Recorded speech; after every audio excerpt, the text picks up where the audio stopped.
Oke, kita masuk ke soal nomor 7. Nah, apa yang terjadi jika semua kuantitas barang itu turun 10% dan harga naik 20%? Nah, ini di soal sebelumnya saya pernah menjelaskan bagaimana dampaknya terhadap nominal GDP.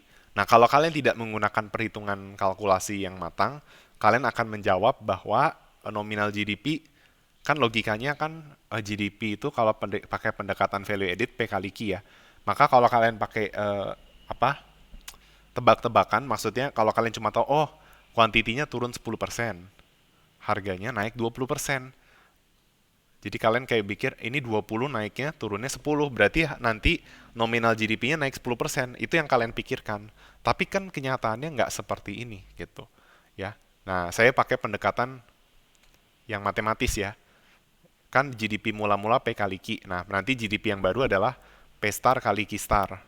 Nah, P starnya berapa? Dikatakan harga naik 20%. Berarti P star adalah 1,2 P. Ya, artinya naik 20% dari harga semula. Sedangkan Q starnya adalah dikatakan kuantiti turun 10%. Berarti kuantiti yang baru adalah 90% dari kuantiti yang lama atau 0,9 Q. Gitu. Nah, berarti eh, nominal berarti nanti kan kita bandingkan aja nominal GDP mula-mula PQ. Nominal GDP setelah ada perubahan ini berarti 1,2 P dikali 0,9 Q. Hasilnya adalah 1,08 PQ. Nah, dari PQ ke 1,08 PQ, nah 1,08 itu adalah 1 ditambah 8%. Berarti bisa kita simpulkan bahwa nominal GDP itu meningkat sebesar 8%. Sedangkan real GDP-nya itu tidak berubah. Kenapa real GDP nggak berubah? Karena, bentar.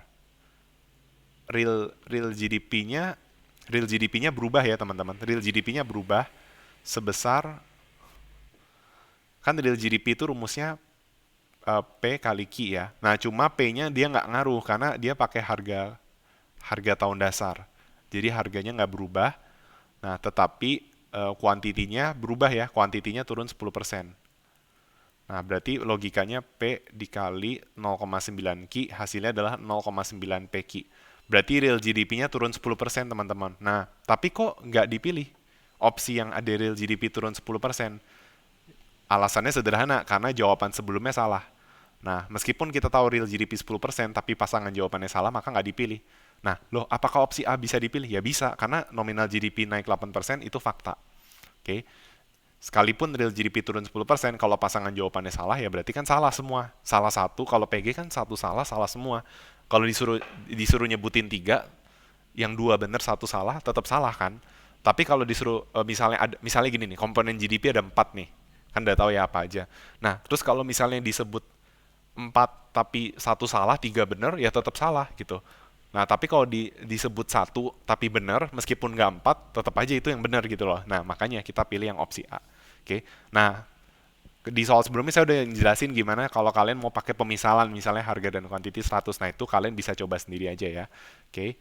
Tapi jawabannya yang jelas pasti yang A. Dan kalau mau ditambahin, real GDP-nya turun 10%. Oke. Sekian dari penjelasan saya. Terima kasih.